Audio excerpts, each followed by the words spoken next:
Hello, and welcome to this webcast on what is your role when accounting policy meets ICFR. I'm Cindy Fernelli, Executive Director of the Center for Audit Quality, and I'm pleased to moderate our discussion today, which is brought to you by the Anti-Fraud Collaboration. The Anti-Fraud Collaboration represents the joint efforts of the Center for Audit Quality, Financial Executives International, the National Association of Corporate Directors, and the Institute of Internal Auditors. These organizations are all effectively engaged in efforts to promote the integrity of financial reporting. There are many factors that go into curtailing fraud and reducing the number of financial restatements. Of those many factors, two are critical: effective accounting policies and robust internal controls. So how can companies improve in these two areas? Today we'll take a closer look. But before we get started, I have a few housekeeping matters. As noted on slide 2, I am pleased to announce that this webcast qualifies for 1.8 CPE credits and 1 NACD skill-specific credit, which can be applied to one of the 2 fellow programs offered by the NACD. For those of you who have registered for either CPE or NACD credit, you must confirm your attendance throughout this webcast by clicking the participation pop-up markers. Keep in mind that in order to obtain CPE or NACD credit for today's event, you must respond to at least 75% of the participation pop-up markers. When you see the pop-up markers, simply click the green arrow. If you did not register for CPE or NACD credit, you may ignore the pop-up markers, as they will disappear within 1 minute if they are not clicked. Finally, please note that at the end of the webcast, there will be an evaluation form, and we would be very grateful for your feedback. So now let's move on to today's program. Slide 3 sets out our 3 goals for this webcast. First, we will provide insights on leveraging accounting policies and ICFR to stem fraud and to reduce the likelihood of financial restatements. Second, we will also cover the benefits of aligning accounting policies to technical accounting guidance. Finally, we will discuss developing an effective ICFR regime that addresses complex accounting. We have a great panel of experts to help us meet those objectives. So let's turn to slide 4 for a quick introduction of each panelist. In alphabetical order, we'll start with Brian Croto. Brian is a partner in the National Quality Organization of PwC's assurance practice. Prior to returning to PwC in 2017, Brian served for over 6 years as Deputy Chief Accountant at the U.S. Securities and Exchange Commission. So thanks so much for joining us today, Brian. Thanks for having me, Cindy. Also with us is Carl Earhart. Carl is an Executive Vice President and the Chief Auditor at MetLife. In that capacity, he manages an international team of more than 300 audit professionals who provide assurance and advocate for internal controls, enabling the company to manage its risks, achieve its strategies, and to keep its promises. Carl, thanks for joining us here. It's a pleasure to be with you, Cindy. Our third panelist is Suzanne Hopgood. Suzanne is the president and CEO of the Hopgood Group, a board and crisis consulting firm that she founded in 1985. Today, Suzanne also serves as chair of the Nominating and Governance Committee of Mace Security International and as chairman of the board of Newport Harbor Corporation. Suzanne, welcome. Thank you, Cindy.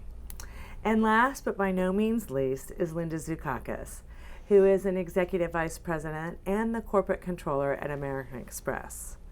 In this role, which Linda has held since 2011, she leads a team of 1,500 employees in over 35 countries. We're very glad to have you today, too, Linda. Happy to be here, Cindy. Thank you. So now turning to slide 5, let's dive into the substance of our program. In 2016, the Anti-Fraud Collaboration held workshops with participants representing key members of the financial reporting supply chain. One important objective of these workshops was to facilitate a robust discussion about effective accounting policy, as well as the design and operating effectiveness of ICFR. A second objective was to highlight steps that organizations can take to mitigate the risk of repeating the errors uncovered in SEC enforcement actions. As shown in this slide, the Anti-Fraud Collaboration published a report in March 2017 summarizing the main themes and discussion points of the workshop. Today, with the help of our panelists, we hope to bring that report to life. So turning to slide 6, let's start with you, Linda. Establishing policies around complex accounting areas, or those that require significant amount of judgment, such as estimates, can be the most challenging for preparers. Can you tell us about how you create and implement new accounting policies in Amex? Sure, happy to. So at American Express, we think that it's important to have a thoughtful process as we think about developing accounting policies. And we do primarily focus on those policies for areas that are complex, subjective, requiring significant management judgment, as you point out. As we're developing our policies, we think about who's going to have primary responsibility for implementing those policies. And we try to make sure that we tailor the language in the policy in a manner that's suitable and can be comprehended easily by the readers of the policy and those responsible for implementing. In that regard, we try to make them be plain English. We don't just cut and paste the authoritative literature and put it into the policy, because anybody that is in our controllership organization has the ability to go and access the authoritative literature. Instead, what we try to do in the policy is adapt that literature to our specific business products and services, and then again, put it in plain English so it can be more easily comprehended. We like to think that our accounting policies will be used not only by those that work in the controllership function, but also by our business partners that are actually in the business. We want them to understand why the particular accounting relates to a particular transaction. As it relates to our accounting policies, we actually try to develop them in a twofold manner, such that they cover both US GAAP and IFRS, or local statutory requirements in particular markets. In that regard, we end up training our global employees to understand both US GAAP and IFRS, which we think is really important as a global company. As we think about what we've been focused on of late, there have obviously been a lot of emerging accounting guidance, a lot of issuances of late, from RevRec, financial instruments, and also the new leasing standard, with varying implementation dates in the US or abroad. So we've been developing those accounting policies in tandem with the issuance of that authoritative guidance. In developing those policies, we've actually held workshops within our organization to make sure that we've included stakeholders that will be responsible for implementing, or that might need to be able to see these policies coming as we implement them.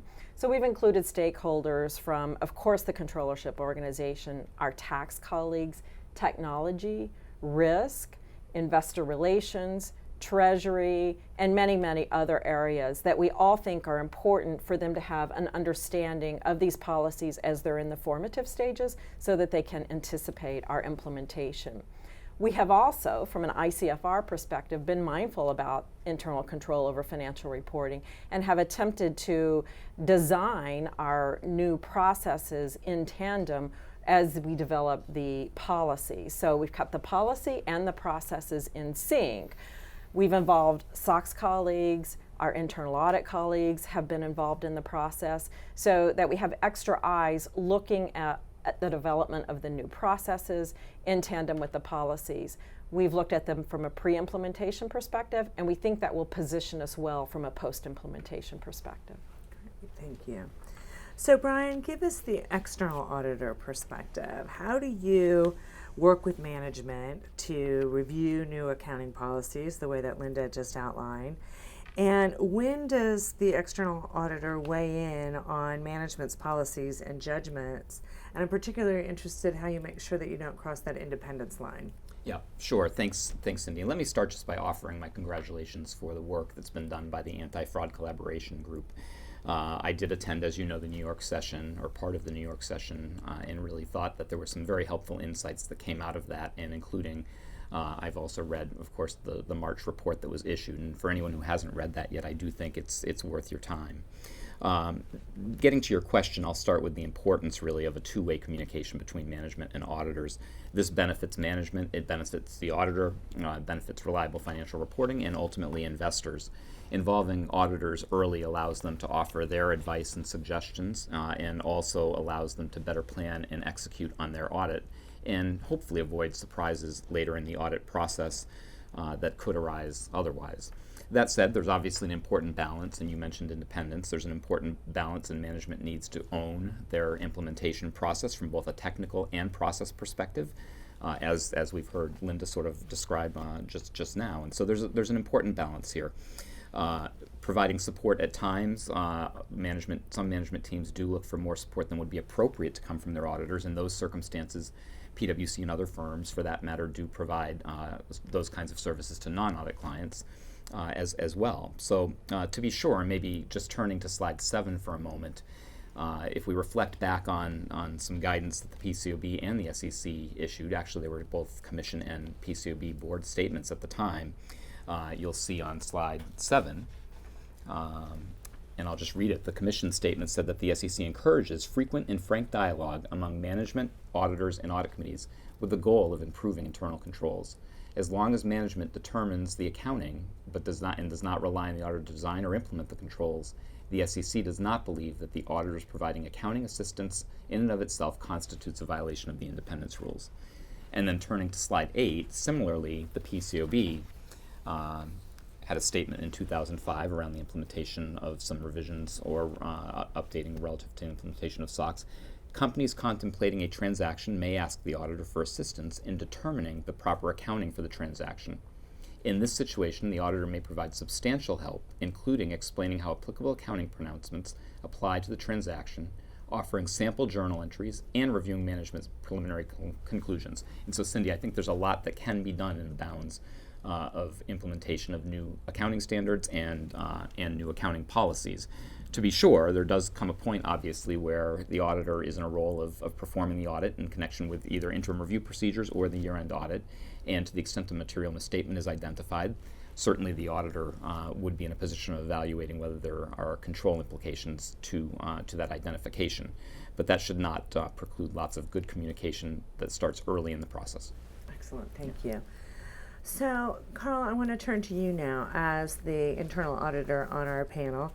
Given what Brian just read to us about the SEC and the PCAOB guidance that the external auditor should not be involved in the design and implementation of these new accounting policies, I'm gathering that at a company such as yours, that would fall to internal audit to help do that. So can you tell us a little bit about what your role is in the internal audit function in helping MetLife or, for our viewers, their companies implement these new accounting policies? Well, certainly, Cindy. I mean, first, I would say internal audit can play a very important role in the implementation of new accounting policies.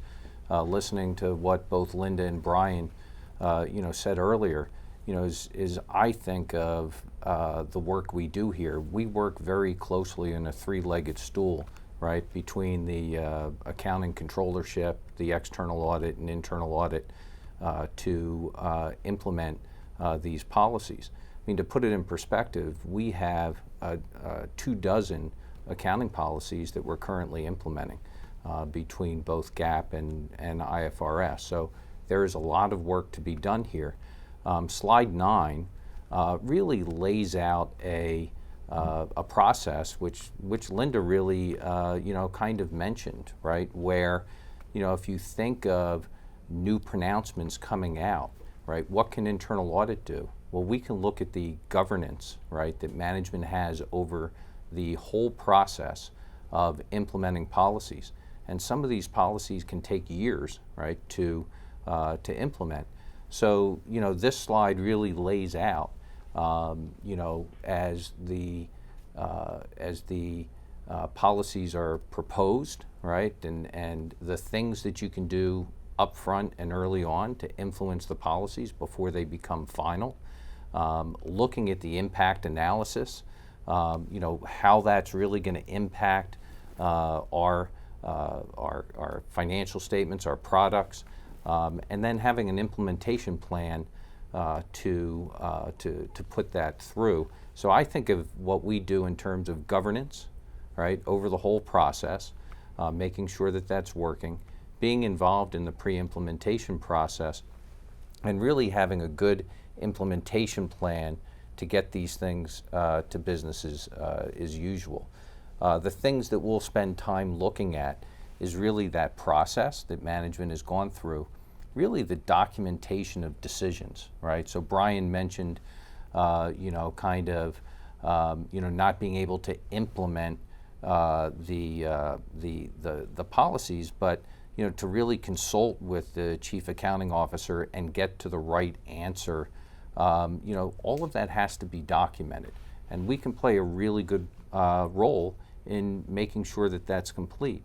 And I think, not to get overly technical, but stuff has debits and credits, right? And those feed the ledger, and the ledger feeds legal entities, and and financial statements come out of there, and those things become automated, right? So, really walking through all of that end to end are things that we can do, throughout the process. So that's really, I think, the job that we can do, that governance to pre-implementation to really getting it as business as usual and working together with everyone to make sure that we get these things implemented on time. So Suzanne, I'm going to add a fourth leg to Carl's three-legged stool and bring in the audit committee perspective. What do you suggest audit committees do with respect to highly subjective and complex accounting areas? Well, it's a process of learning. I've served on 11 different boards. I've always been on the audit committee, sometimes a financial expert, sometimes chair of audit. But it's a process whereby we look to the people that we rely on for different things, the external auditors, the internal auditors, the CFO, to help us understand any changes in policies or procedures.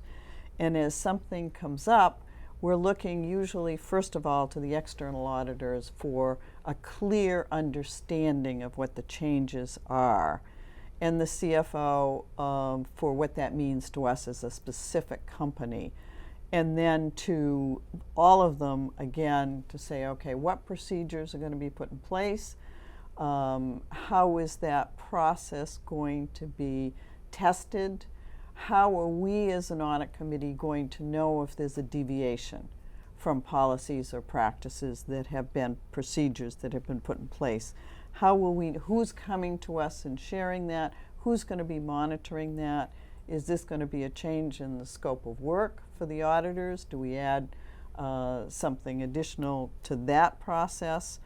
So there's a whole process that we go through, and it really revolves around one basic premise, I think, for the audit committee. You ask a lot of questions if you're on the audit committee. You have to understand how the financials are developed, and you have to understand what happens when there's a process that's not being followed, how that gets triggered and up to the audit committee.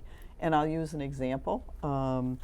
If a company's sales are not doing well for the quarter, but in the last 2 weeks the sales soar, it's a question to ask. What that's not normal. It's not a typical process. What just happened?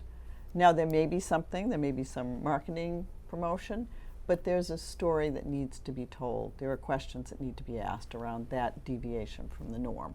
So but it all revolves around asking questions.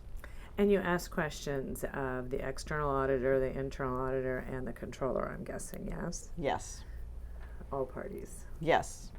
And sometimes individually, and sometimes as a group, sometimes individually. There's always an executive session with the external auditors where there's another whole series of questions to be asked in that form as well. So, there's just a whole process that, because the audit committee really needs to be certain that we understand what the changes are, how they're going to be implemented, how people are going to be affected, and what the next steps are, and what our job as an audit committee. We need to be very clear on what our job is in around those changes.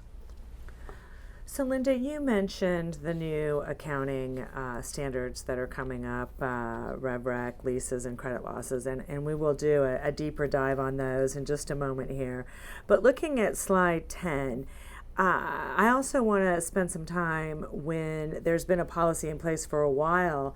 Do you all ever revisit it, or does it you just implement it, design it, implement it, put it on the shelf, and then turn your attention to the new standards coming up, or do you refresh from time to time? We do refresh.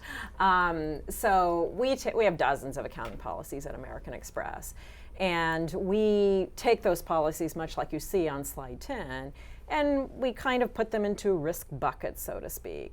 Certain of the policies we would deem to be higher risk, and those would typically be for areas that align more so to, let's say, our critical accounting estimates. At American Express, we actually spend time with our audit committee on our critical accounting estimates at some degree annually, but then on a rotating basis, we actually do a deeper dive session on our critical accounting estimates, just so the audit committee has some ongoing familiarity. As we think about the risk rating of our policies, we then put them on a refresh cycle. And it can be anywhere from a 12-month cycle up to even a 36, in some occasions up to a 48-month cycle, really depending on how important the area is, how material the area is as we think about it from a financial statement perspective. Within American Express, we have a technical advisory and accounting policy group that oversees the policy refreshes, but they actually involve people out in our businesses. And the reason we do the refreshes, as Suzanne mentioned, is there are changes in processes within a company. We have changes in our products and services. We might have changes in particular markets. We operate as a regulated entity in several markets, and regulations will change. And so we find that all those dynamics are some of the inputs that we consider as we think about updating our policies from time to time. And then, as I mentioned previously, our policies cover both US GAAP and IFRS. And when you think about the breadth of that and you think about regulatory considerations, there are a lot of different developments that will take place during the course of a year that we need to be mindful of and consider that in refreshing our policies. Cindy, maybe just on that point, I think Linda raises an excellent point, and I'm not sure that there's consistency necessarily in how companies approach this. And as you think about new products, changes in contracts, materiality, level of materiality and changes, it is important to refresh and revisit existing accounting policies, even when there's not a new accounting standard. And so I think it's a really important point that Linda's making here. So, Carl, from an internal audit perspective, how do you think about revisiting or refreshing accounting policies? Yeah, and I think how Linda described it, we're strikingly similar, right? But different. I think we look at our accounting policies on an ongoing basis, and accounting changes. Kind of they evolve, right? So we would think of, if there's new SEC disclosure requirements or kind of industry benchmarking that's been done that, half the industry is doing one thing, half's the other, and, the trend is to go one way. We work toward, those changes and update the policies really on an ongoing basis.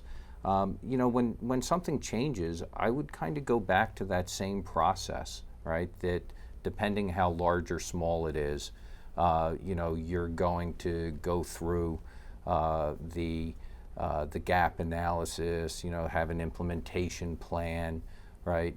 Execute. Some of these things are quick, right? Done in a quarter. Some of them take, longer times. And in implementing all of those things, the control framework that we would use, right, to support all of that is always a COSO-based framework. The other point I'd make from a governance perspective, we do the exact same thing that Linda mentioned. Each year we go through our critical accounting estimates. They're highlighted in the financial statements. To go through the process, kind of how things are pulled together, the accounting theory, the decisions we've made, is very productive each year for the committee. And then obviously doing deep dives, right, that go to a greater extent on a recurring basis as well. So I think all of those things, kind of are good practices to do around the changes in policy. So Suzanne, any differences in your companies and how this is handled from what Linda and Carl described? Only one, and that's reporting out to the board.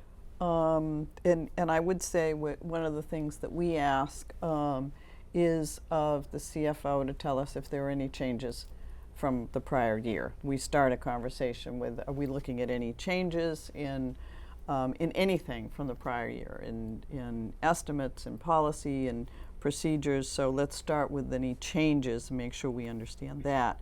But one of the important functions we have as an audit committee is reporting out to the full board. And the full board, and that's one of the things that you will see in board evaluations, typically the committees fail at, is enough of a report that the board is with you in understanding. And for me, I think it's critically important that everybody on the board understand the financials. So if it needs to be a tutorial, if it needs to be presenting in a different fashion than we're used to, then I think that's a critical component of what the audit committee's responsibilities are. If I think about that, Cindy, at American Express, we've had a lot of focus on some of these newer accounting standards that have been issued.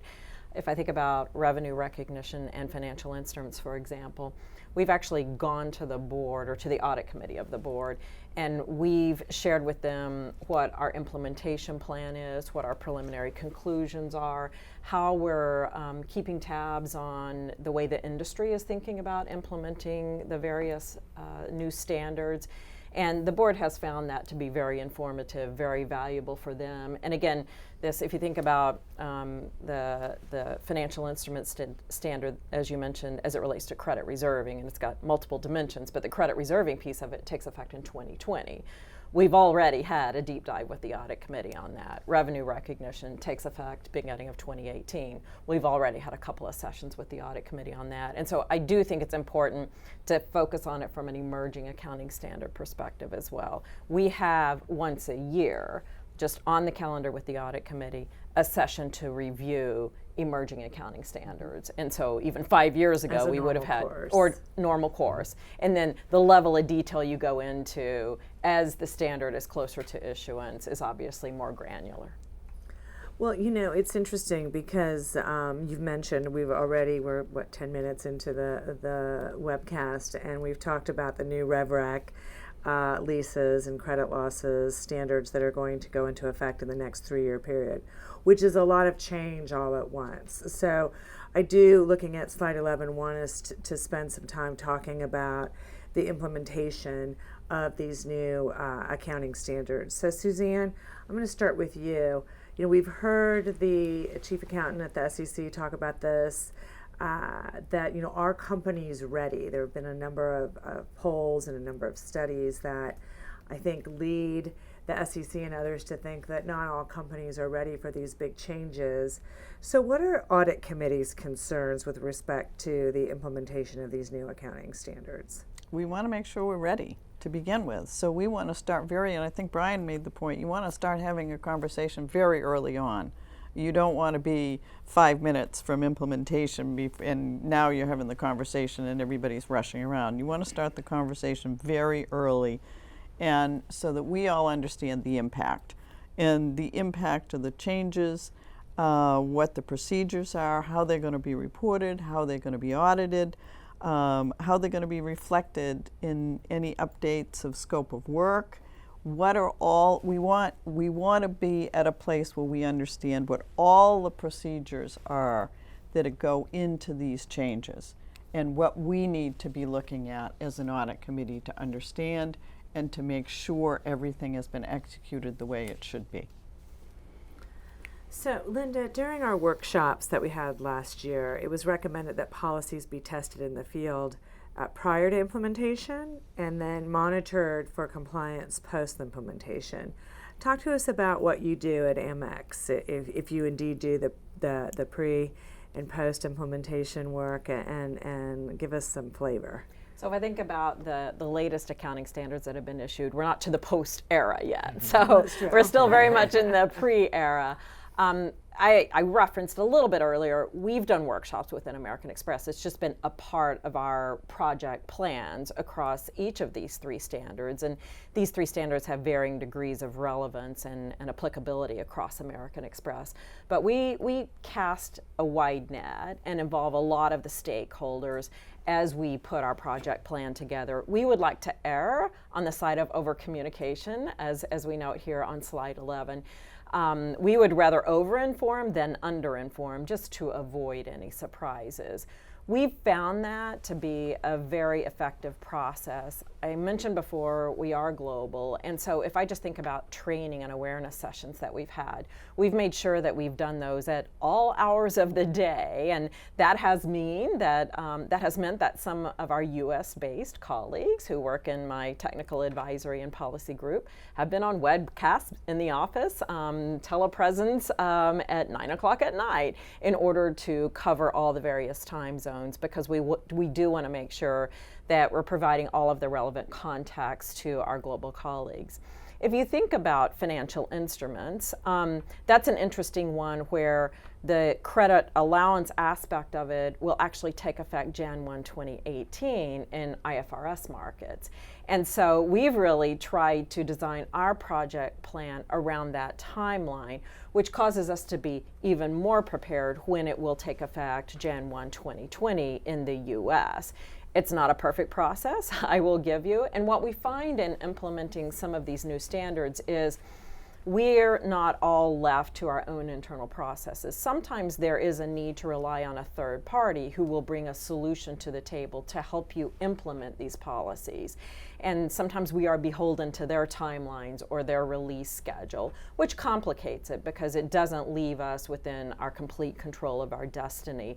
But nevertheless, we've been very active in the industry across many fronts to make sure that the word is out there with these various third parties, and we're managing expectations as we advance along our timelines. I guess I'll go back to some of what Carl was referencing earlier.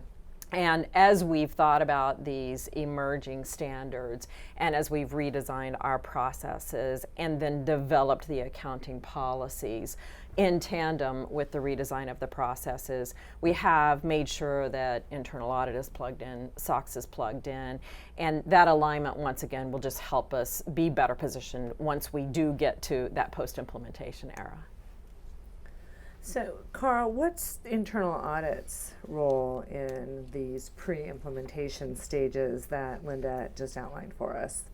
Yeah, I think a couple things that I'd mention just on what Suzanne and Linda had said. We too are spending a great amount of time and effort pairing up with our external auditor to provide training, right, country by country.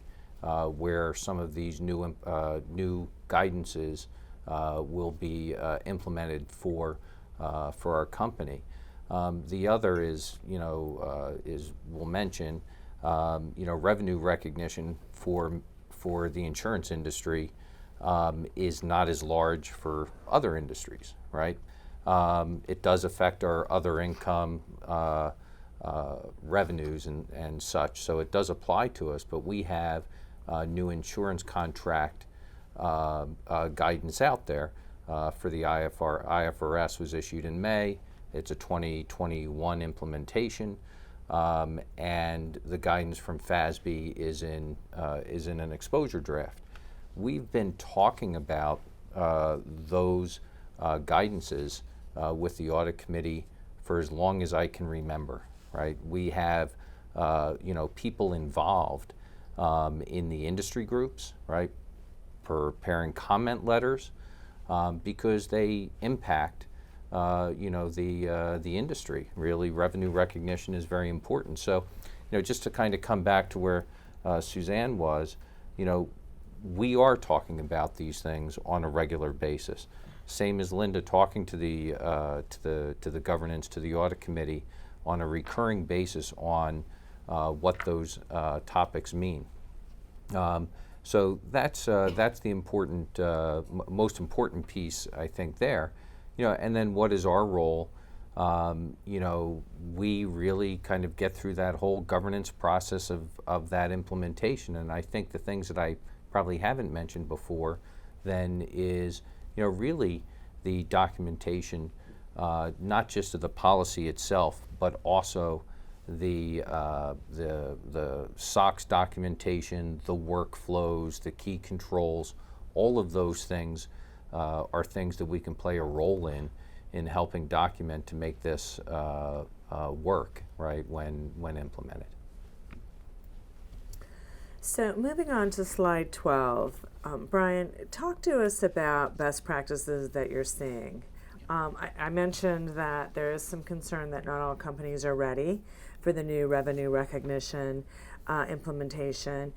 Can you give our viewers any tips on what you're seeing well-prepared companies doing now that they can start doing to make sure that they're ready for the implementation date?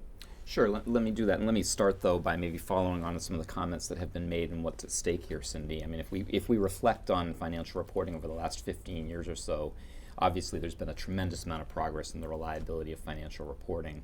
And I think what is at stake, if it's not done well relative to the implementation, is a step backwards, unfortunately. And so it's important that the implementation be done well. What we wouldn't want to see is a lot of restatements come out of it 2-3 years after implementation because there wasn't a robust implementation and there wasn't adequate consistency in application of GAAP. So there's really a lot at stake here. In terms of what we're seeing in terms of some of the best practices, obviously approaches should vary based on the nature of the company, the nature of revenue streams, the complexity of transactions. But really starting early, and a lot of what you've heard each of the panelists describe, starting early, staying focused, good project management, executive sponsorship, clear responsibilities and lines of communication are critical, involving finance, treasury, legal operations, investor relations, really everyone throughout the organization needs to be involved. Making sure that you're considering contract terms, potential changes or standardization to contract terms, any changes to technology that might be appropriate or necessary, tax implications, implications to controls and procedures, implications to compensation arrangements, debt agreements relative to avoiding unintended consequences from that perspective. So there's really a lot to think about here. 4 areas that I guess I would highlight where companies that are really looking to gauge a broader impact early that we've seen are really, 1, assessing systems, as I mentioned, and processes and controls. 2nd, revisiting business models and contracting terms carefully. 3rd, considering compensation plans and arrangements early on. And then 4th, reviewing debt agreements, again, for potential unintended consequences. Again, back to my earlier point on involving auditors early in the process is I think, again, very important to avoid late surprises. And testing of the accounting policies that are being implemented is also really critical. Making sure that the policies that are being established are understood and can be consistently applied within the organization is really, really important to successful implementation. So Linda, any advice that you would give our viewers with respect on helping them do the right thing in their companies to get prepared? I think as it relates to doing the right thing in their companies, I would say that we've heard a lot of good ideas in this panel, some of which textbook, but some of which needs to be very tailored to the company. I think as we're moving into an era where accounting standards, at least, are more principles-based, I think it will reinforce what we had on the prior slide, and that's that industry group alignment. Fortunately, the standard setting process in the US and in international markets is one with great transparency.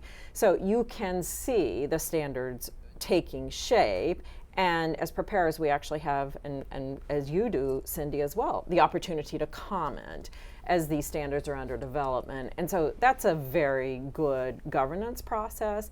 And I think that's why, as Carl said, we've been talking about these standards for years and years, even before they were even issued, because we saw them coming.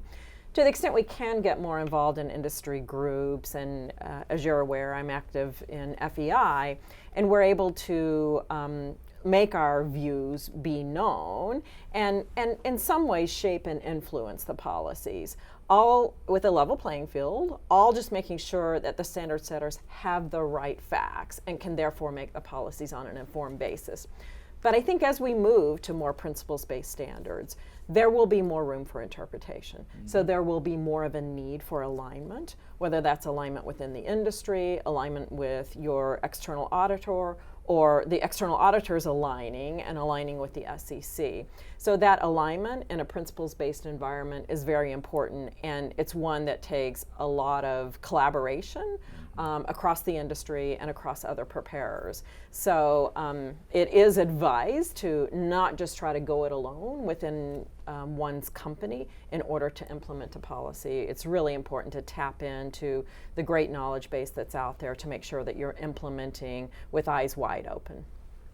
And I think that's where the external auditor can also be helpful, because of course they see across not only many different companies within an industry, but then there are also, I think, best practices and lessons to be learned from industry to industry, which can be helpful. Yep, so that's right. Yep, that's right, Cindy. I think that's good to know. And then, And go ahead. I would add to Brian's list, and if there's anybody that seems to be dragging their feet, you ought to bring in people who've been involved in a restatement Right. to be somewhat inspirational, because that is really torture. So, Carl, in the insurance industry, is that something that you all do? Talk to the industry groups and get them involved to make sure that, while again you have to tailor it to your own particular facts and circumstances, but that it's helpful to get input, both to help the standard setters understand the implications of what they're proposing, but also then once the standard has been adopted, helping to implement. Yeah, absolutely. We have people that are in our technical accounting group that sit on SEC groups, sit on state insurance groups, and we work to provide comment letters, for the company through industry groups, and really. It's kind of those unintended consequences of someone writing guidance, well-intended guidance, that, when it comes out later, has a big impact in a way that was never intended, right? So if we're not looking at these things early on and seeing the impact, right, then you can't influence the final say. I mean, I think we've gone as far as to run modeling, right, for our insurance accounting for IFRS and GAAP with others, right, to show, well, this is what it looks like, right, with this intended guidance, and here's the good, right, and here's the bad, right. So being transparent, right, on kind of what all of those impacts are, and really kind of actually then having the conversation with the audit committee, being transparent about the good and the good and the bad, and the ultimate impact it could have on the company. Well, this is why I think it's so important that whether you're from the controller's office, internal audit, the audit committee, external auditor, that we all participate in the standard setting process and write to the standard setters as they're considering new standards. I mean, they do have lengthy consultations where they ask people questions. How will this impact? Are there unintended consequences? So I will put in the plug that we all take that responsibility seriously and share with the standard setters what we think the implications are going to be as companies go to implement these new standards, because it's much easier for the standard setters to write a good standard if they have that input at the outset rather than after the standard's been adopted and then to try to change it. So we found too, Cindy, that the standard setters really do want to know what the operational implications are, and so they do value companies coming forward and sharing experiences and what it will really mean to operationalize potential policies. Yeah, I think that's all very well said. Just speaking from my prior role for a moment, I can't tell you how much time we spent really reading comment letters, understanding the issues, bringing people in to understand in detail what we might do to address issues, working with other standard setters. And so I think it's, it can't be understated the importance of contributing to the standard setting process and getting involved in raising issues along the way. I do think that there's a real desire of accounting and auditing standard setters to understand and resolve issues as they're developing the standards. So now we're going to go over to slide 13. We've talked about the challenges and best practices regarding creation and implementation of accounting policies. Now I want to talk about where accounting policies meet ICFR, or Internal Control Over Financial Reporting. So Brian, in your prior roles at the SEC, which you just mentioned, you were involved in both the SEC and the PCAOB's efforts, which led to the 2007 reforms to improve management and auditor ICFR assessment. And then more recently, there has been an effort by the staff of the SEC to focus on proper assessments of control deficiencies. So can you talk to us about that journey and some of the considerations that we all should be thinking about as we think about ICFR, please? Sure, yeah, sure. In my own view, Cindy, it's really been a natural evolution to some extent. When you think about the timing of the implementation of the new reporting requirements on ICFR back at the adoption of SOX 404, Section 404, and the implementation of it, really there was a lot of deferred maintenance in the system. And I think there was a tremendous amount of focus on control activities, and sometimes at a more granular level than probably intended, but there was an equilibrium to be reached. And I think that really happened over a period of the initial years after the implementation and adoption of new rules to implement the requirements to assess ICFR. Over time, I think that evolved naturally relative to more of a focus, or an incremental focus, on risk assessment and monitoring to make sure new and emerging risks were being identified and addressed, and that monitoring took place to make sure that essentially controls continued to operate as designed and effectively on a consistent basis. I think throughout that process we saw an evolution to a focus on evaluating the severity of control deficiencies, where I think there was probably maybe a lack of robust analysis at times relative to the severity of a control deficiency, which frankly started at identifying the nature of the deficiency. What is the actual deficiency that's identified? What's its full nature? What's the extent of the deficiency? And then thinking about the definition of material weakness and applying the likelihood and magnitude framework. In other words, there doesn't also have to be a material misstatement for there to be a material weakness. And I think that that was sort of an evolution relative to thinking about evaluating deficiencies and making sure that was being done appropriately over time. So it's not surprising that we saw some of that evolution, and then, of course, that did turn to then a focus on management review controls that I think we'll get to in a bit, and now a focus on application of accounting policies given where we're headed. But all of this to me seems very natural relative to an evolution. What we should keep in mind is the history and not let ourselves get back to the place where we were 15 years ago, where there was a fair amount of deferred maintenance. And I think management and auditors both have important roles, and internal audit and audit committees have important roles to play relative to making sure that doesn't happen.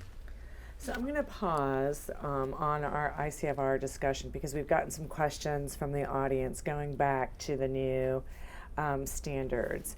And one of them is, what do the standard setters do with respect to cost-benefit analysis? Do they pause and think about the costs that it will have on companies as new standards go into effect? Yes, certainly. I can start by responding that when you think about accounting and auditing standards, there is analysis that's performed relative to thinking about the implications. First, starting with what are the reasons for implementing or designing a new standard in the first instance. So, what is the problem we're trying to solve, and then thinking about what are the costs and aligning those with the benefits and assessing the appropriateness of moving forward. It's done differently by different standard setters, probably deeper than we want to get into today relative to the different ways that's done, but certainly is an integral part of rulemaking at the SEC, standard setting by the FASB, and rulemaking also by the PCOB. Again, there are some differences in the way that's done, and I think there's some continued focus in the current environment on how that's done and ensuring that's done in an appropriate and robust way. But I think from the perspective that we're talking about today, I'd go back to the point we were previously just talking about the importance of stakeholders providing input and views, because whatever the cost-benefit analysis is that anyone does, it's only as good as getting the input on what are the potential benefits and what are the potential costs, and then thinking about that analytically when developing standards. And so contributing to the process is enormously important. And there's a big difference with small cap companies as Yep. well. The resources are very constrained, and there's a big difference in the impact on small cap companies that I think we're not always cognizant of. Well, Suzanne, that leads to another question that we received from one of our viewers, and that is, Carl and Linda, you both work at large multinational companies, and the audience is looking for some advice for smaller cap companies.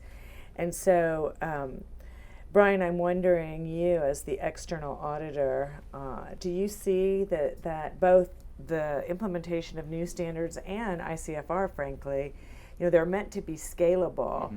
Any advice that you have for smaller companies to help them scale the pre-implementation of these new accounting standards that are going to go into effect? Well, it's certainly in many cases it's natural in that smaller companies may at times be less complex, but it's not always the case that small companies have less complexity, and so that can create challenge. Certainly thinking about the nature of the transactions and early on, starting early again, having the right kind of dialogue, using the resources that are available, including engaging with the external auditor, thinking about whether using other resources are appropriate is important. But to the extent that a smaller company is also less complex, naturally there should be incremental scalability. And the auditing standards, of course, are also then designed in a similar way to allow for scaling and tailoring.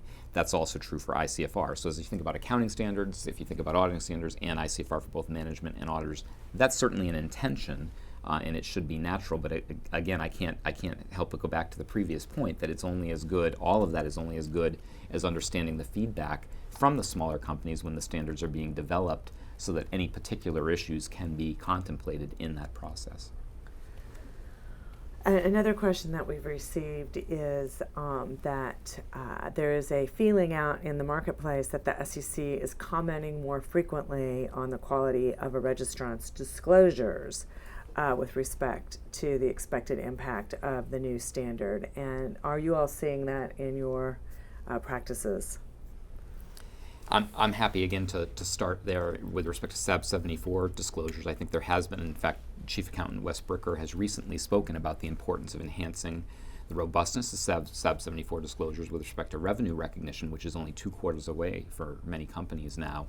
I think it's not surprising to hear that coming from the SEC staff, given that we are so close at this point, and many companies have a lot of work to do to get to a point where they can start quantifying and start getting specific about the implications to their accounting and their disclosures. So I'm not at all surprised to hear it, and there is a range of what we've seen in terms of disclosure. I think there'll be a real focus on this coming up in this for this quarter in terms of the staff's review of filings, is my sense. So one other point that I would make with respect to the new accounting policies is I'm pleased to see that both FASB and the PCOB have started talking about doing post-implementation review. I think that's going to be an important step as we all look at the implementation of these new standards. Of course, I think the timing is critical. You don't want to wait too late in the process after companies have baked their new policies and processes around the new standards, and then where change, even if it would have been welcome earlier on, would be a big hassle to change the policies and procedures. So, but I would encourage our standard setters to think about post-implementation review.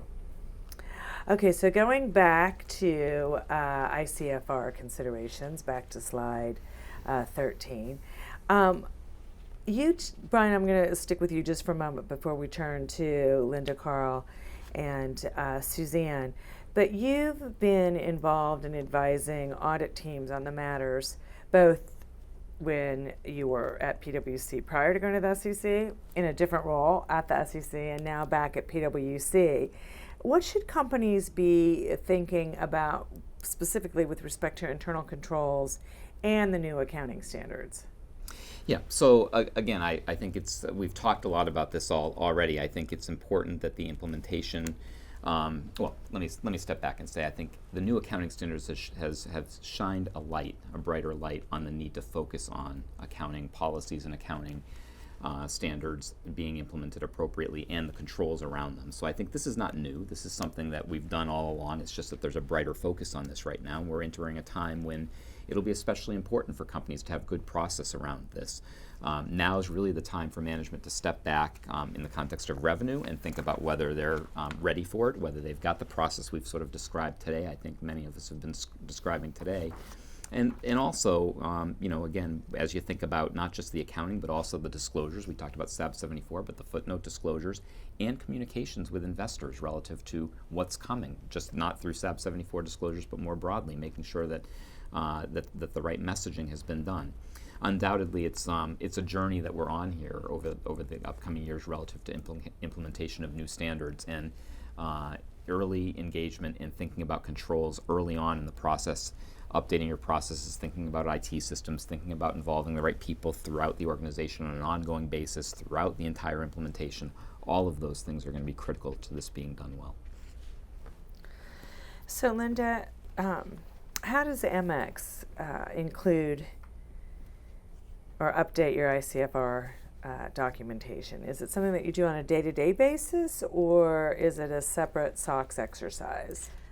It's actually at Amex a joint exercise between our SOX team as well as our operational risk team, because the framework that we use at Amex, and many other companies use a similar framework in this post-Sarbanes-Oxley era, it's a framework where you have something along the lines of a process risk self-assessment. And at American Express, that's kind of the broader framework. And then SOX controls, or those controls that are most relevant to financial reporting, are a subset of the broader universe of controls that are scoped into the process risk self-assessments. So the way in which we refresh those is twofold. Our operational risk colleagues have a rotational schedule where they are periodically refreshing the operating controls within the company. And then in tandem with that, the SOX colleagues within the company are periodically refreshing the internal controls over financial reporting, or that subset of the broader operating controls in the company. So it's a bit twofold. I would say also, though, that at the end of the day, the control design really rests with management that has line responsibilities. The design for that control does not sit with an operational risk team or any other control function within the company. It really sits with the business owners. And we do spend a fair amount of time at American Express reinforcing the responsibilities in that first line of defense, which is really management that is upfront and involved in the transactions on a day-to-day basis. It's their top priority to design a control structure that can yield reliable financial reporting. And so that's very much reinforced to them. I think as it relates to this, once again, I'll reinforce the communication, the importance of communication that we've mentioned. I will say it's going to be an interesting 2 or 3 years. I think this is the largest big bang implementation of new accounting standards since Sarbanes-Oxley was put into effect. And so this, in some regards, is the real field test for the risk assessment processes within companies to make sure that the SOX control environment is updated in tandem with the implementation of these new standards. So it'll be something that I know many audit committees are staying close to during this implementation cycle. So a quick question for you, I think probably, Linda, and then maybe also you too, Carl, about this bullet on our slide 13 talking about the culture of subsidiaries. Give us a little bit of advice on how to manage that. So it's an interesting one. I would say at our company, the culture of the subsidiaries is very aligned with the culture of the broader company.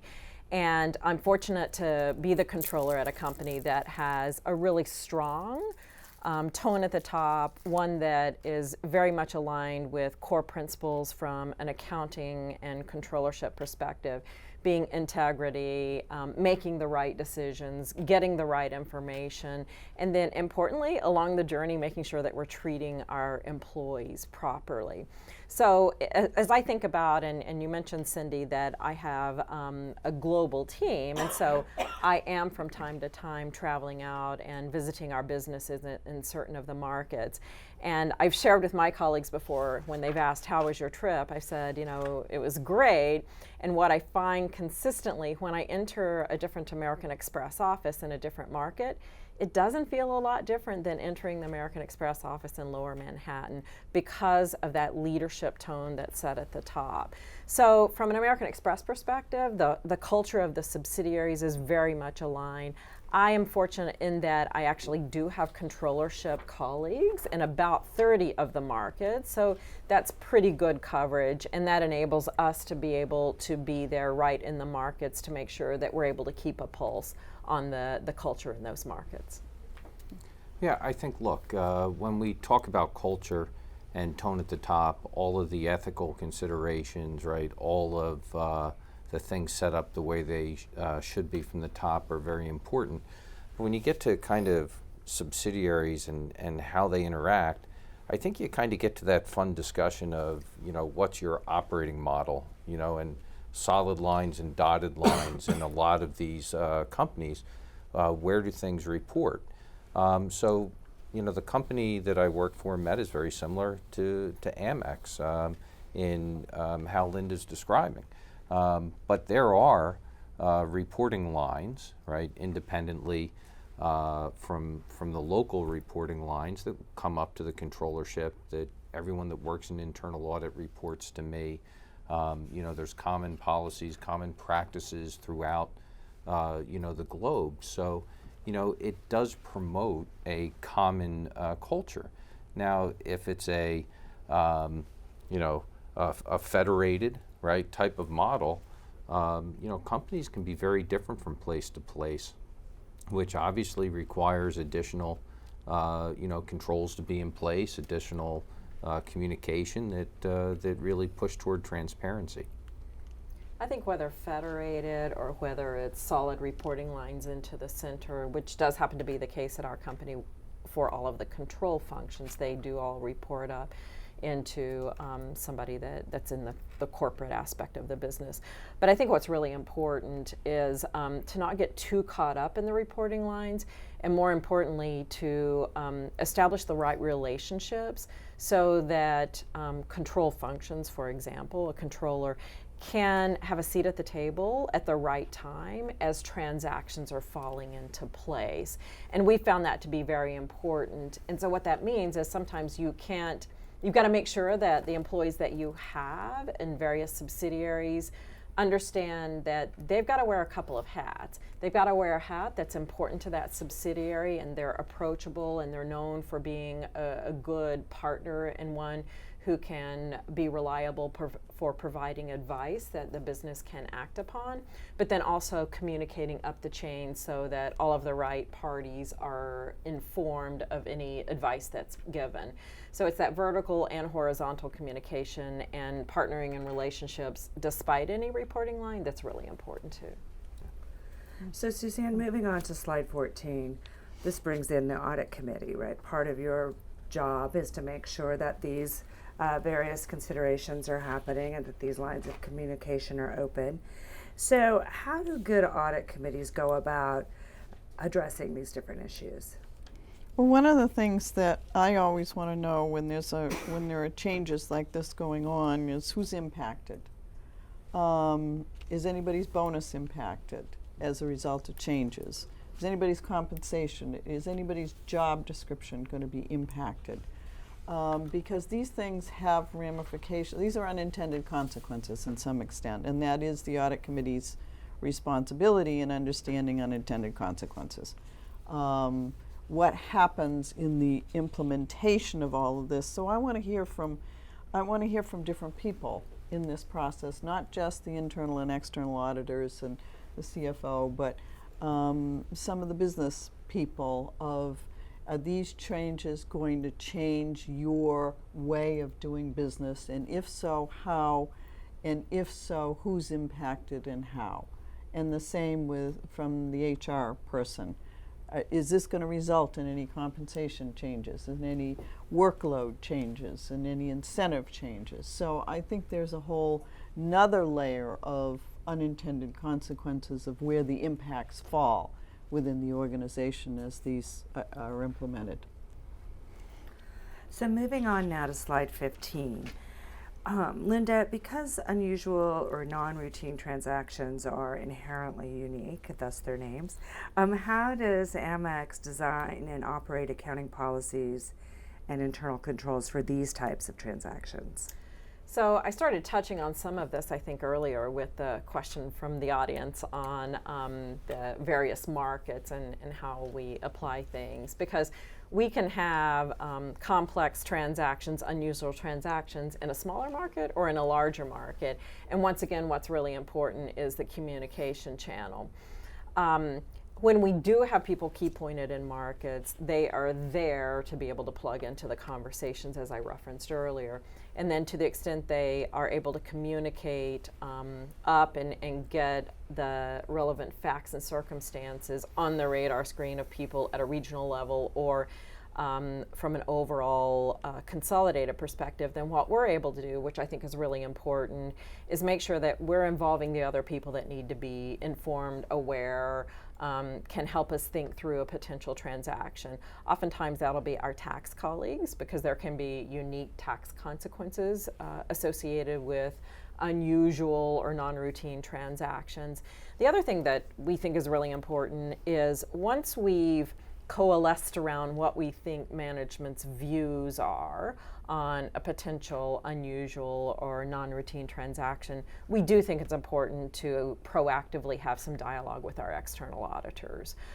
We take seriously our role in informing our own conclusions and then engaging in the dialogue with the auditors and saying, here's a potential transaction, here's how management's thinking about it, here's the way we've considered it from an accounting perspective, here are our data points, here are our points of reference that have informed our conclusions. But we think that dialogue is really important, and you can't have that dialogue too early. Once you feel like you've gotten 80% of the information, not advisable to wait until it's 100%, but once you've got enough of the information to start forming a view, important to go ahead and engage in the dialogue with the right colleagues. Carl? Yeah, I think, look, there's two things that we do that I think really help in this space. We have a listing of significant transactions. I know it's not that exciting of a title, but that's what it is. And then we also track any unusual entry. So if, for us, we call it a dime because at the beginning it was $10 million. So an entry more than $10 million gets an explanation. So if you go back to the significant transaction listing, we're a company that has to report on GAAP, right, statutory. We have many different legal entities, right? So each of these transactions, we really need to track what legal entities it impacts, right? And go through to highlight how it was implemented, kind of what was disclosed from an SEC perspective, from a state regulatory perspective, and ongoing. So that's all in one place. So the tax department can see it, and the like as well. And then the unusual transactions or significant amounts, the same thing really is there. You're showing the legal entities that it applies to. Is it a change in estimate and or an error, and that then ties into all the categorizations of significant deficiency or deficiency or what have you. So Suzanne, I'm going to move us over to slide 16 and talk about management override. which has been referred to as the Achilles heel of fraud prevention. So despite companies' best efforts to identify risks, implement controls, and monitor for controls, you still have the problem, hopefully rare, where there might be a management override. What strategies would you give our viewers to help mitigate the risk of management override? The first question I ask is the same one I asked before: who benefits? Who's benefiting from the management override? Who directed it? If the CFO or the CEO are directing a journal entry, you got to ask yourself if they're not busy enough in their normal work life, or what are they doing directing journal entries. But the real question is, who's benefiting? Why in an unusual, and it's the same with non-routine transactions, who's benefiting from it? And financials are like board minutes. They tell a story. So there's something in those financials that raises a question, and there's a story behind that, and those are the stories that I think it's up to the audit committee to have a clear understanding of, and it needs to come before the audit committee, and the audit committee needs to be comfortable. It will come before the audit committee. Linda, is there anything that Amex does to address potential management override? So I can talk about some mitigants, I would say. We previously have referenced tone at the top, which we have a very strong tone at the top, and I think that serves in and of itself as a mitigant. We also have ethic-like training that all of our employees are required to take globally, and whether you have taken the training is monitored, and leaders get lists of employees who have not taken the training, and we have virtually 100% compliance on our training, which I think is just a reinforcement of that tone at the top. I previously mentioned that most of the control functions are centralized functions, but yet they do have representatives in many of our markets, and so that too can serve as a mitigant. And then one of the very old-fashioned sorts of mitigants is just automate as many transactions as possible. American Express is obviously a company that has a high volume of lower dollar transactions that all run through our systems. Of course, like any company, there are other subjective and judgmental areas that there will be more manual processes around. But I think to the extent anything is of somewhat of a recurring nature, it's best to automate it, and then that can cause us to be able to focus our review to those areas that might be most vulnerable to a management override. Cindy, just to add to that, and that's all good stuff, right? A couple of things that prevent it are, kind of the old time segregation of duties, right? Mm-hmm. Like, we don't allow senior managers to book entries, right? So, and it takes two people to book an entry with approval. So, it has to go to one, it has to go to two people, right, to have something like that happen. We run quarterly analytics on manual journal entries, right? So the more automated you are, the better off you are. And when manual entries are made, they should get extra scrutiny. And then finally, for late entries, right, things that happen real late take multiple approvals. So it's really transparency and review of those things that can really help prevent.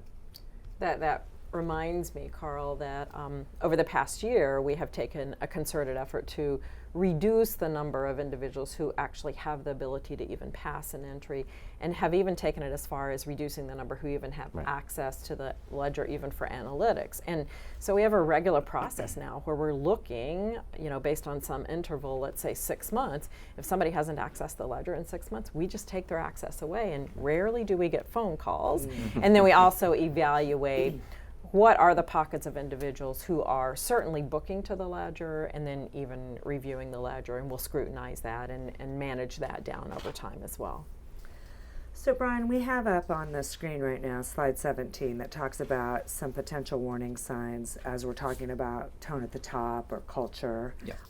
And so can you give us a little more flavor as to some of these warning signs and what concerns you as an external auditor? Yeah, sure, and they're on the screen. I think we've heard some of these, certainly inappropriate tone at the top, but you also want to think of at the CEO, CFO level, but you also want to think about the tone at the middle within the organization as well. Unreasonable earnings pressure, that could be internal relative to forecasting, and external, obviously, relative to financial reporting. Audit committee ineffectiveness obviously could be a warning sign. Unreasonable bias, I would say, in accounting estimates, so looking at individual estimates and estimates in their totality and thinking about whether there's unreasonable management bias included in the estimation process. And then compensation structures that might be too heavily based or overly based on obtaining performance targets, which could drive on inappropriate behaviors. Obviously, this is, you got to think about these from company to company, and the audit committee has an important role to play here too, assuming you don't have the problem in the third bullet of audit committee ineffectiveness, but the audit committee has an important role to play here too. But these are signs, you probably don't surprise anybody, but I think what's important to reflect upon is these things can change quickly. You can go from an environment where any of these might seem fine in 1 year to an environment where they can change fairly rapidly for a variety of reasons in a subsequent year. And so it's important from a management perspective to have diligence on this and be vigilant about it. It's important for auditors to continually assess it. It's important for audit committees to be asking the questions, and internal audit having a role in raising the red flag where appropriate too, relative to these kinds of warning signs. Well, that's a good segue into our next slide 18, and that is, I think, a good mitigant to some of these issues that we're talking about is to have a strong staff, to make sure that staffing for all members of the financial reporting supply chain are strong. So, Carl, what qualities do you look for in your internal audit team? And talk to us both about domestic hiring and international hiring, if you would. Well, absolutely. But the first thing I just say, based on what we just talked about, is, for an auditor, it's really important to be independent-minded, right? And have the willingness to effectively challenge, right? And stand up, put your hand up when something doesn't seem right, right? So that's, really a trait that we have to hire for. We've really worked toward what we call our Auditor of 2020, and we have 6 competencies that we're looking for. Really, they're self-explanatory: governance and risk and control mindset, having integrated business knowledge, understanding the business, simple, effective, and transparent communication. The 4th, teamwork and agility, right? To be able to actually kind of change direction, right, when something hits you, and not just keep doing the same thing over and over. And being a trusted stakeholder advocate, which 3 of my stakeholders are sitting next to me: the audit committee, right, the chief accounting officer, obviously executive management, and the external auditors, along with regulators and others. And I think what we've really honed in on now is analytical and critical thinking. So we've actually developed a data and analytic belting program that everyone needs to kind of go through to kind of re-educate ourselves on all the data analytic capabilities that are now out there, right, that we didn't have available to us when we graduated from school. As a matter of fact, someone I just heard said that the technology is changing so fast that it changes every 3 years.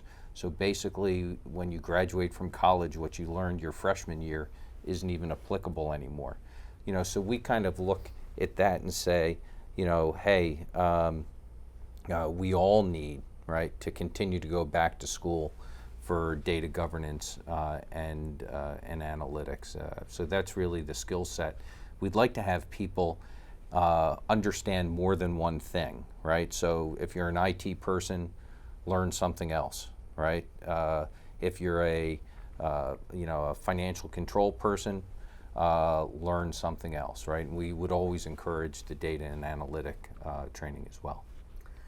I would make a comment, though, about small cap companies. One of the concerns I've always had with the internal auditors is their career ladder in a small company. Are they auditing the division that they want to transfer to and go work in? And in a small company, their career ladder is very limited. And I think that's a real concern, or something to be paying attention to make sure that you have a clear understanding of that. Yeah, and I couldn't agree with you more. You know, there's such a difference between a shop that's 3 people, 10 people, 50 people, or 300 people. But I still think that independence mindset, right, the willingness to raise an issue in the right way, right, and effectively challenge is very important. And quite frankly, I hope that that's respected by the leadership of a company, whether it's a small cap, mid cap, or large cap. I agree. So, Linda, picking up on Carl's independent-mindedness thought, to me that's a close cousin to judgment.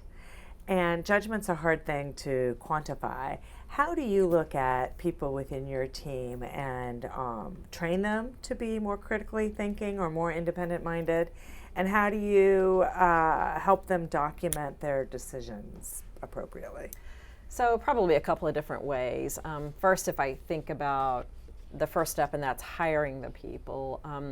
We do try to hire people who have some degree of technical accounting skills, if I'm thinking about our controllership function. So we do sometimes like to hire from the Big Four. Or we like to hire from other large multinational companies, because those types of employees that have that profile, we found will just do best in our controllership function. As we think about it, we do like to look for people who have an aptitude of curiosity, who are comfortable challenging management. We also look for employees who are comfortable questioning the practices of the past, because we found that it's very important to be able to keep pace with kind of the finance of tomorrow, the finance model of tomorrow. And so we're always looking for employees who are willing to even challenge their leaders, because that makes their leaders more effective. We also are looking for employees who are confident, because to go up and challenge a business leader or even a colleague or somebody that works in our technical advisory and accounting policy group, that person needs to have a sufficient level of confidence. If we have that in place, what we found that all of that translates well into not only a good employee, but one who enjoys working at American Express. In the controllership function, as I mentioned, we are oftentimes able to attract people who can very much identify with the culture of the company and the tone at the top. And what that translates into is very high retention rates. So once we're able to recruit people in, we have a high probability of being able to keep them as long as we're able to continue to challenge them. And we put some of the onus on the employees for challenging themselves with growth opportunities, even with things like agility, having an agile mindset, being innovative with the way in which we approach things. At American Express, we've started in some of our very repetitive and routine type activities within controllership, we've introduced robotics. And what we've found is that it's really a system agnostic way of automating something that has to take data or input or upload data to a different platform. And when we're able to deploy robotics, it frees up capacity for our employees to do more interesting things. As it relates to documenting our conclusions, we have pretty high standards for that. And we have a standard that we apply globally, varying degrees of granularity based on how large of a market or a decision or the materiality. But we do take very seriously the importance of documenting our conclusions, and we really use quarterly timelines for that to make sure that we've documented all relevant conclusions for anything that is of significance for the particular quarter that we'll be reporting on. So, Brian, Suzanne, anything you'd like to add on staffing before we turn to key takeaways? I think obviously the technical accounting and auditing is almost a given and a necessity in what we do, but the technology point is really important, and I won't get into a lot of detail based on our time, but thinking about being able to capture and analyze large amounts of data, thinking about robotics, thinking about the change in the way companies are thinking about their business and running their business, and the way their financial reporting is changing over time, really necessitates a different way of thinking about the audit and getting the right skill sets around that are very important. Also, communication skills, the confidence, the ability to communicate. Most of what we do on a day-to-day basis in our jobs involves communication, whether that be with management, amongst the engagement team, with internal audit, with the audit committee. It's very important that we are able to communicate clearly and that we're able to resolve issues when issues arise in appropriate ways. That's a very good point. And I would add, we've looked at workout companies, we've looked to the auditors to give us a lot of feedback about the level of staffing, the competency of the staff, the accuracy of the financials, the preparation of the financials. So when we've gone into a workout situation, we've looked to both the internal and the external auditors to give us a sense of who the staff was and what their level of competency and staffing was, and that's been very effective. So we are almost at the end of our program. I do want to turn to slide 19 and ask each one of you if you could impart one piece of advice or a few words of wisdom to our viewers. What would those words of wisdom be? So Suzanne, I'm going to start with you. The first one's mine. If you keep asking questions, if you can't get an answer to something, then double down and just keep asking until you get an answer. If you can't get an answer, that's the important question. Carl? Well, I think it's all about internal audit has a real important role to play here. These policy implementations have to appear in our risk assessments, and I think we should take the time to put them in our plans, and we can do an important role for the company. Brian? Risk assessment and monitoring. Don't let controls be an afterthought, and really think carefully about risk assessment and monitoring, particularly in the environment we're in with new accounting pronouncements. And Linda, I introduced you last, so I'm going to give you the last word. All right. So mine's a little bit low-hanging fruit. I would say anticipate the questions that Suzanne referenced and just communicate. Get ahead of the questions and try to anticipate them. I've talked a lot about communicating with various stakeholders, and I really think it's critical. Great. Well, in closing, I want to express my appreciation to our esteemed panel, Brian Croto, Carl Earhart, Suzanne Hopgood, and Linda Dukakis. I also want to thank all of you for joining our webcast today and for providing all of your good questions. And of course, the panel has been fantastic, so thank you for your input on that and your insights. Please, I'm going to ask our viewers to please take a moment to complete the webcast survey. A link to the survey should have popped up in a separate window on your computer screen. Your feedback is very helpful to us as we prepare new webcasts for the future. And for those of you who wish to obtain a copy of your CPE certificate, it will be ready immediately following the webcast. Simply click on the CPE button at the bottom of your screen. If you don't have an opportunity to obtain your CPE certificate during today's presentation, you can do so after 24 hours by logging back into the event and clicking the Get CPE icon.